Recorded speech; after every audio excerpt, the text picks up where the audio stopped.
get a lot of people who ask to come on this program, but Rick Harrison doesn't ask to come on this. I ask him to come on this program. He's got a book out, Licensed Upon. Rick Harrison, how are you, my friend? I'm doing great. I am so damn obsessed with your show. I mean, it's just fabulous. Now I really know who you are, man. You have some. Let me just first say this to my audience. I'm watching the show, and this George Stephanopoulos goes. He's about 4 feet tall, as best as I could tell, and he goes in there, and he's nickel and diming the 650, the guy probably earns $4 million. Well, I want this. Let me tell you something. I'm going to come out there, and when I come out there, I'll nickel and dime a little, but at some point, you look like an idiot when you're wealthy and you're there. Well, what about 650? Did he buy it or not? I don't even remember if he bought the book. Yeah, he ended up buying the book off me. Good Lord. Well, now, anyway, Rick, how's the family doing? Life is good. I can't complain about anything. Going fishing this weekend and taking my 8-year-old with me. It's going to be a ball. How's the old man doing? I like that guy. He is doing absolutely great. He's living the dream. He must be pinching himself, don't you think? Yeah, we never thought it was going to get this big. I mean, we're the number one show on all of cable now. We're on in over 100 countries. It just doesn't seem to stop. Well, it should be the number one show. It's on the History Channel. For those of you who don't watch, I don't get it. I don't know why you're not watching. Now, Rick, I didn't know you had epilepsy. I didn't know you went through all this as a kid. I didn't know you were rowdy and you did all these things. Tell everybody a little bit about yourself. Well, when I was 8 years old, I got epilepsy. I had really bad grand mal seizures, which put me basically laying in bed for days. I couldn't walk because I would tear most of the muscles in my legs and my back. And, it's the early 70s. You had to be extremely wealthy to have more than one television in your house. So you're laying in bed. There's only one thing to do. There's to read books.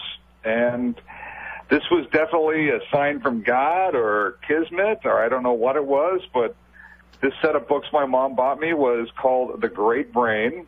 It was about an 8-year-old boy, and I was 8 years old when I came down with the epilepsy, who he proclaimed himself to have a great brain, and every week he came up with a some sort of system of making money, whether it was like building a roller coaster or designing his own roulette wheel or something else like that. And I was absolutely intrigued by them, and I've loved reading ever since. But not only that, you are like a math genius, and you're born with this, and you say, you can't spell worth a damn, but when it came to math, you're a genius, and you get in trouble all the time, and you use drugs as a little kid. I mean, explain that, but the school would not... I'm with you on this education stuff, by the way. They got to take... Go ahead. The country is a joke. It's, budgets get low. Let's fire the good teachers and just keep the old ones around. I mean, let's not figure out who's the best teachers. Right. No, let's just get rid of the ones that don't have tenure. My opinion, everyone in this country should get a voucher for their kid to go to school. You pick this kind of school you send your kid to. If it's a parochial school, if it's a religious school, if it specializes in math, and you know what?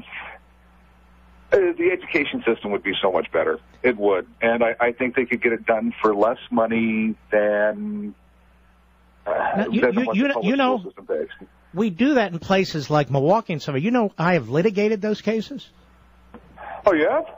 Against the NEA and these others who wanted... Now, let me go on here because there's so much to talk about here. Now, by the way, I haven't gotten to the epilepsy. How is that doing? Is that under control?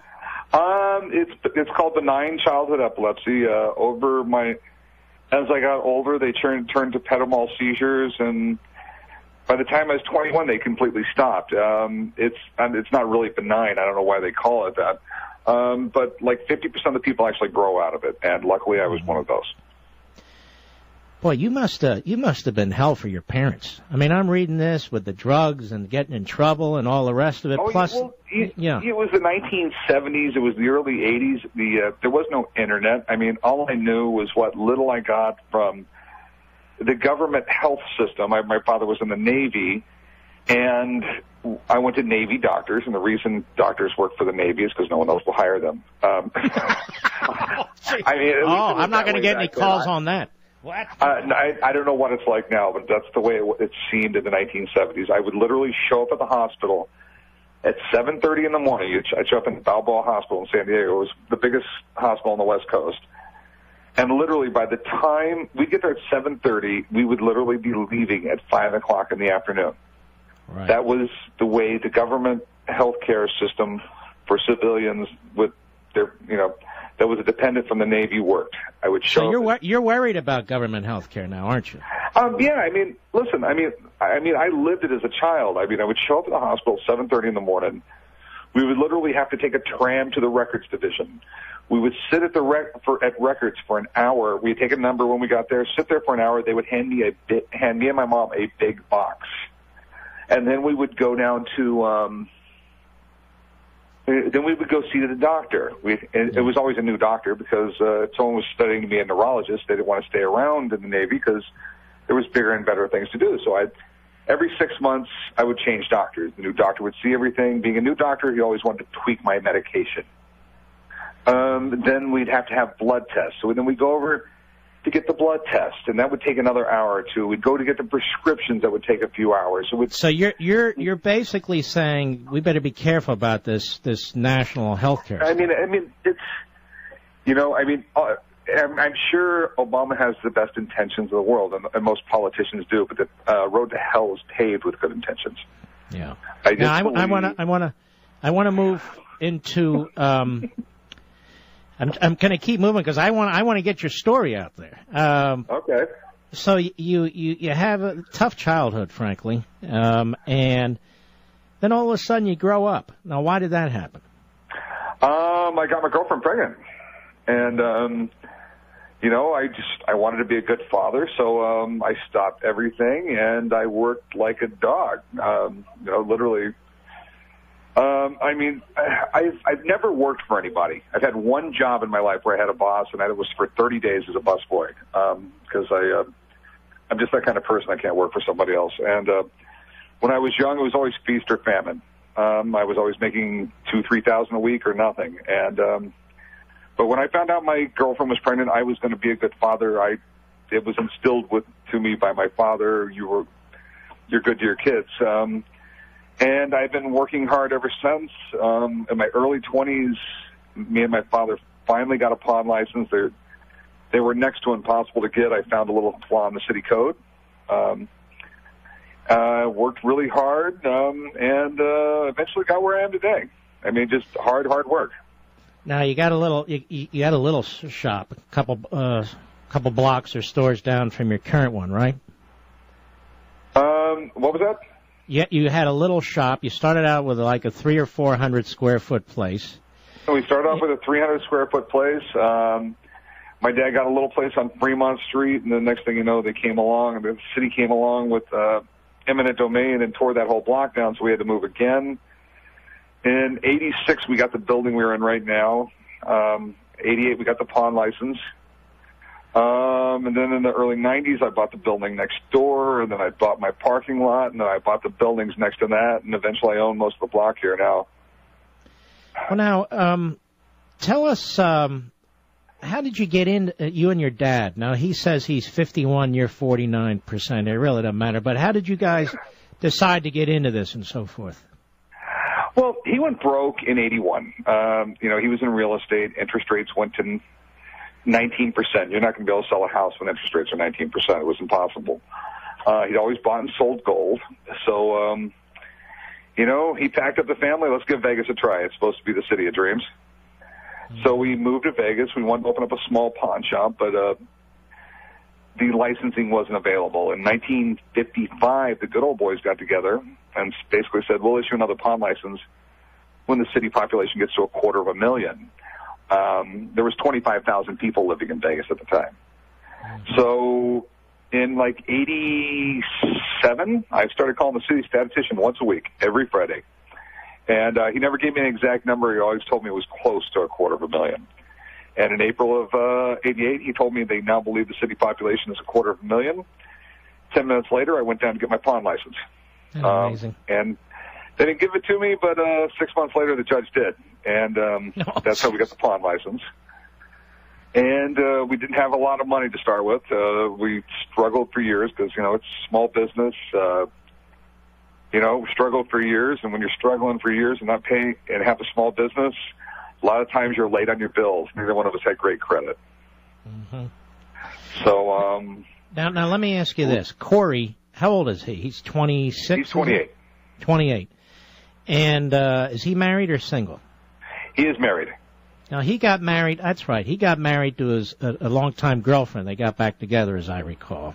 Yes, it was in the 5th grade. They were boyfriend and girlfriend, and they went all the way through junior high, and they broke up. And then, like 4 or 5 years ago, they ran into each other on Facebook, and they met. They were for cocktails, and then started dating, and next thing you know, they got married right around 3 years ago.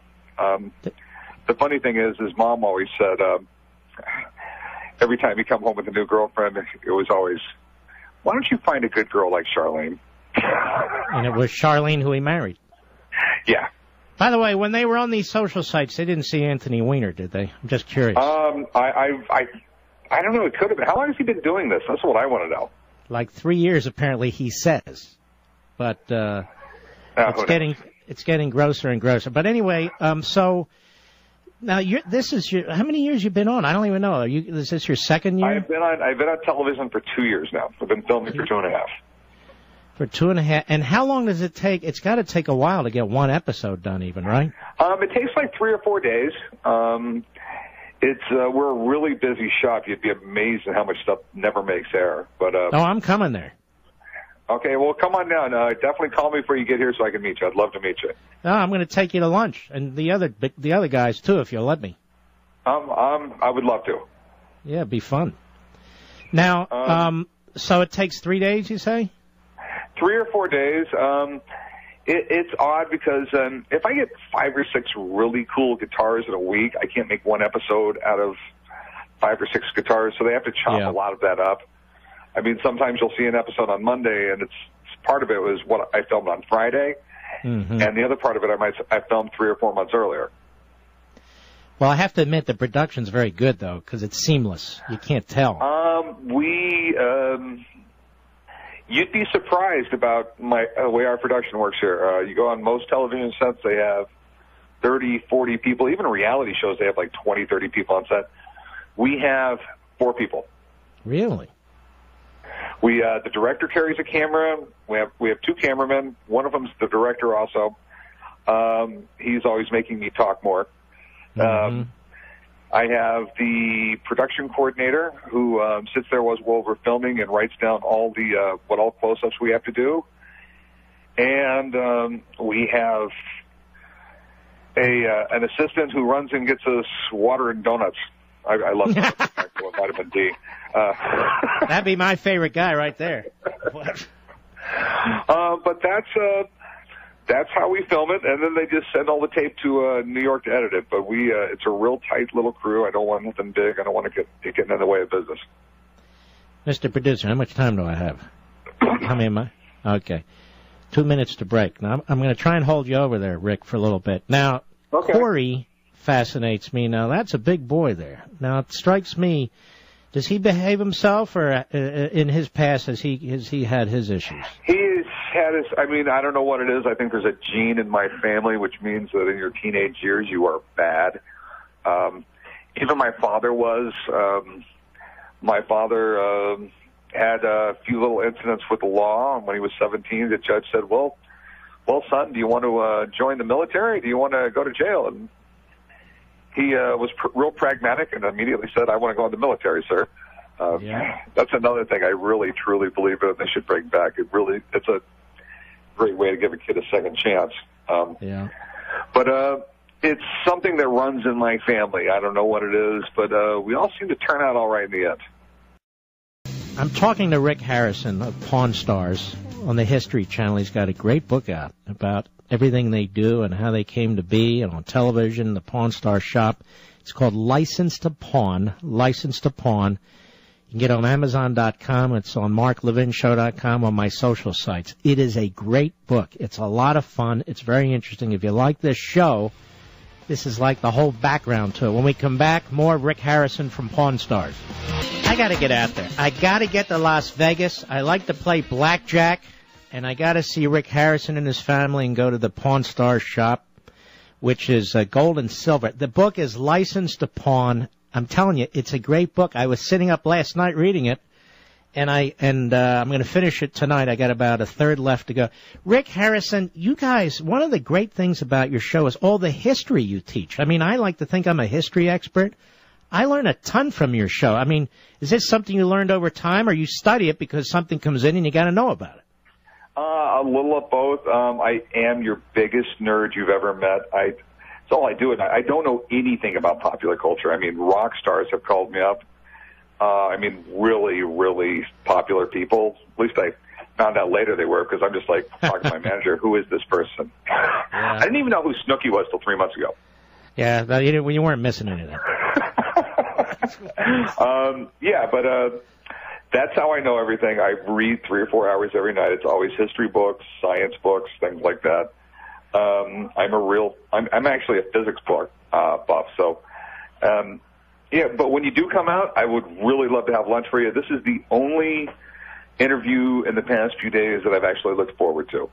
Well, aren't you not? You're going to get in trouble, so be careful now. But I appreciate that. And I'm going to tell you something else. Your son, Corey, you've done a great job raising him. I don't know what he's been through in the past, but he has his moments, but believe it or not, they really don't portray the way the edit comes out. They don't portray that a lot, but he is an excellent businessman. He basically runs this place.